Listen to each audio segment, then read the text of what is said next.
Hello, welcome to Quackalope. Thank you for being here. Today we're highlighting a publisher doing something, in my opinion, substantially right. Over the course of this year, you will be able to back a brand new solo game every single month from one of my personally favorite designers, Gabe Barrett. Now, these games aren't all designed by him, but they are refined, developed, and some of them are brought from international waters to an American marketplace for the very first time through his publishing studio.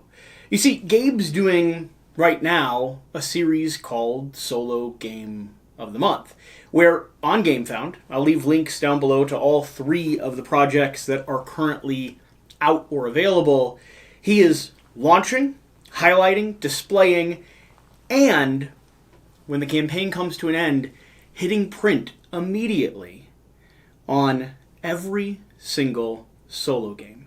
Meaning you, the backer, are putting in a number and helping him see exactly how many he needs to order so that as a small publisher, he can cut out the middleman and not overbuy stock of his product, but instead get everything to you as quickly and efficiently as possible. And the reason why I think he's doing it right is because he's reducing the lag time. You're not going to have to wait for years to get these games into your hand. In fact, only a few months after these projects start to close, which is pretty quickly after the campaign comes to an end, you're going to start getting them in your hands.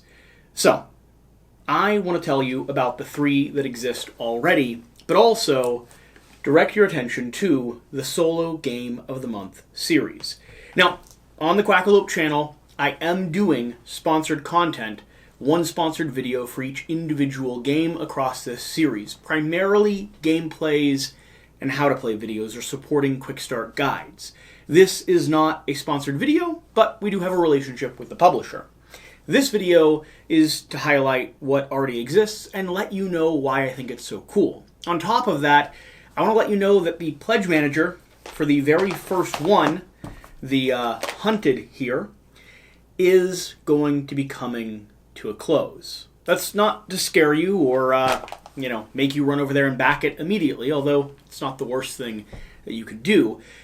Instead, it's to let you know, because I know myself as a backer, if there's 12 games available over the course of the next year, I kind of want to start with number 1 and continue going through the entire series. So I wanted to give everyone a heads up before that campaign came to an official close.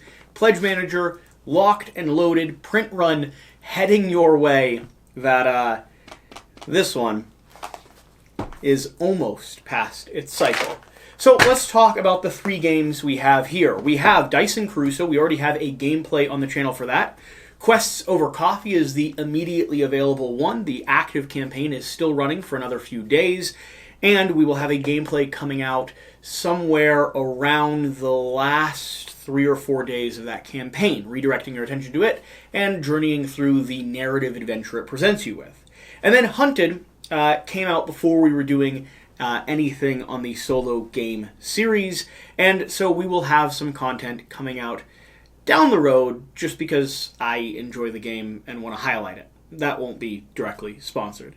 Okay, the 3 games. Right now we have 3 very different flavors of games, and each one I think already has a little bit of history in terms of an established proof, an established gaming community, an established marketplace. Like for instance, Dice and Crusoe is actually coming over from the Asian marketplace here to America for the very first time. I don't know about the background of Hunted, Kobashi Tower, or Quests Over Coffee, but I believe they have similar stories in some ways, with new expansions, new additions, new refinement, new development that's been done to all of these games for this campaign specifically. Quests Over Coffee is the one that's available immediately. It's a little bit more accessible than the others. It's a simple little game. You're going to be going on various different missions to try to score as many points as possible, or potentially defeat a big endgame boss or mission. It's full of extremely lovely artwork, adorable characters and storylines, and some fun little dice mitigation and abilities that help tell a fun narrative story. It'll play in about 10 minutes, and the objective of the game is to maximize your efforts. You're going to be rolling dice and trying to complete quests based off the dice number that you get. You'll be able to unlock rewards, upgrade your stats, get some items and gear that help you then manipulate and mitigate those dice rolls, and you'll progress through the game, telling yourself a little story, figuring out what's happening in this weird world you're a part of, and drinking a cup of coffee for yourself. Really, this is one of those games that you can pull off the shelf and get a quick little fun narrative solo game to the table between now and running to the office, or in my case, running to the studio.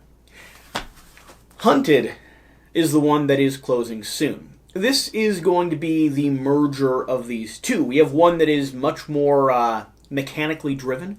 It's comparable to Friday in some ways in terms of going and exploring an island. We'll talk about that in just a moment, but it's much more strategically deep with a lot of resource management and very careful dice allocation. Whereas Hunted is going to be one of these games that gives you a very nice merging of adventure and storyline combined with some very good strategic choices as well.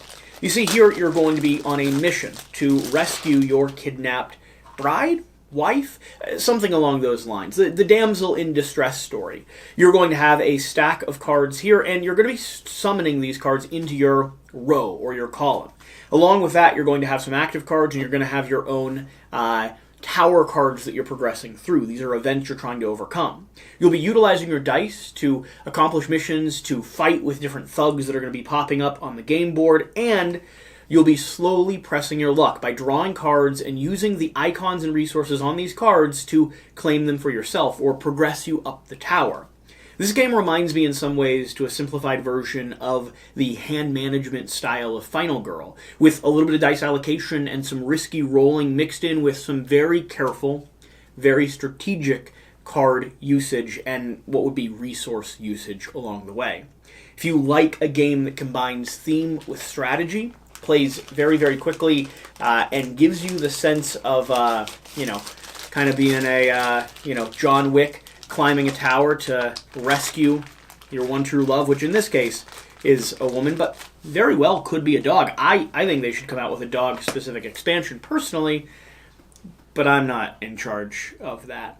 Hunted is going to be that, and this one actually has had a lot of attention and a lot of love. Many other reviewers on that page, you can swing over there and look at it now, have said that if you're going to have solo games in your collection, this is one they highly, highly recommend.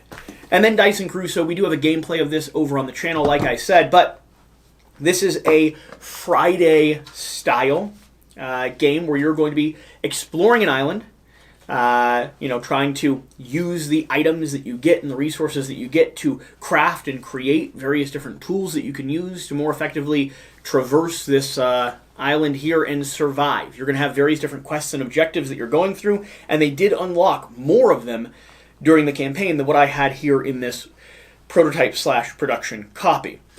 Basically, this is going to be a very smart dice placement system where you're controlling how quickly the game escalates based on the actions that you take and where and how you use the dice numbers that you have. Working around a rondel system here to generate everything for you, to activate movements, gain your cards, and try to meet whatever that quest objective is.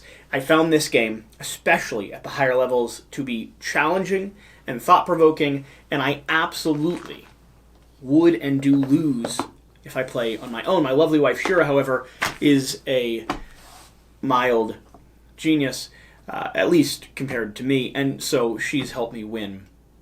Spoiler alert for the gameplay, we did good, we crushed it.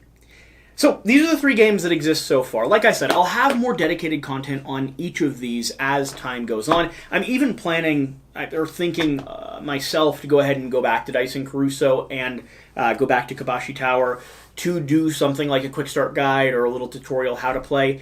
I really love what the publisher, what Gabe, is doing with this series of games. I love the idea that they're finished, established products that have been refined, they've been developed, the work and time has been put into them, and he's using the crowdfunding platform as a way to gauge the market and as a way as a small publisher to survive, make a living, and produce good quality games for this marketplace.